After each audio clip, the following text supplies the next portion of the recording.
processes in place that that have evolved over the years, but it might not be the most efficient way to do something.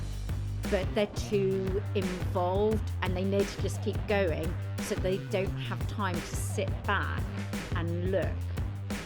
Yeah, that's really important because some businesses, they want to grow Yeah, and they are the limiting factor because, like you said, they are working 70 hours, which yeah, they're happy with, but then they can't give any more capacity yeah, to do any more. And then the flip side is that there are people that just want to spend more time with their families and they don't want to grow. They're happy with the annual income and everything, and that they just need that time back. So how would you, for these type of businesses, how do you help streamline the operations then so that they can undertake that?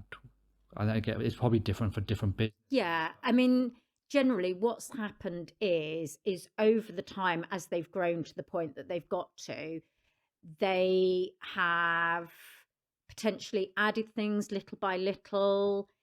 In my head, I sort of see a Mr. Messy, like it's all tangled up. You know, you know, it's a bit of a mess because it's just evolved over time to meet their needs, and just things have been bolted on as and when. So I come in as an outside perspective and can look at it overall and then redesign that inside to make it more efficient. Maybe they've got 3 or 4 different systems that, yeah, they've got them all talking together, but it might not be the most efficient way. They may have processes in place that that have evolved over the years, but it might not be the most efficient way to do something. But they're too involved and they need to just keep going, so they don't have time to sit back and look. So it's just an extra, it's a breathing space almost. I can look in and I have the time to really reflect and see what needs to happen. And so it enables them to focus still on doing what they are doing, but knowing that it's actually like I'm putting the jigsaw together, I'm working it out. I'm like, maybe it's Tetris and I'm putting the 3 or 4 blocks together and they suddenly disappear.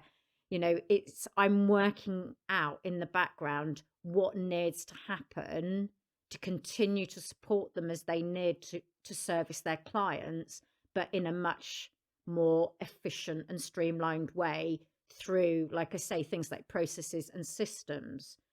The other thing, obviously, is they've been doing everything.